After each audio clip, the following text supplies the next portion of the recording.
अस्सलाम वालेकुम नाजरीन। आज का सवाल ये है कि इस homemade soap business good idea in Pakistan. अगर आप इस तरह का कोई भी कारोबारी सवाल पूछना चाहते हैं मुझसे अंग्रेजी या उर्दू में लिखे। रोमन उर्दू के सवालों का जवाब मैं नहीं देता। पाकिस्तान की ज़बान उर्दू या अंग्रेजी है। रोमन उर्दू पता नहीं किस मुल्क की ज़बान है, कोई एलियन की ज़बान है। मेरा ईमेल एड्रेस है डिस्क्रिप्शन बॉक्स में। तो क्या साबुन बनाने का काम अच्छा है?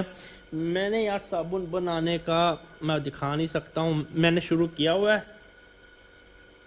पीछे डब्बा पड़ा, मैं अभी क्या आपको दिखाऊं यार।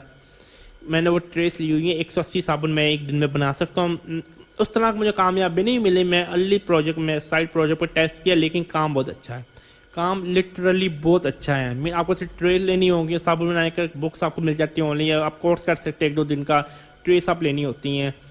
ईजी है मतलब, और पैकेजिंग। अम्मी साबुन बनाने का काम अच्छा, लेकिन आपको मेहनत करनी होगी मार्केटिंग में। लोगों को बताना होगा होम मेड जो सोप होता है हाथों का बना हुआ, इससे एलर्जी नहीं होती, बॉडी की स्किन के लिए अच्छा होता है। लेकिन काम अच्छा है, लेकिन हमारी आवाम को इतना शहूर नहीं होम मेड के बेनिफिट का, होम मेड साबुन का। लेकिन काम अच्छा, बस मैं इतना कहूँगा। अगर आपके पास ऐसा कोई और सवाल है, मेरा नाम है जिमेगी, दुआ में याद रखना। अल्लाह हाफिज़।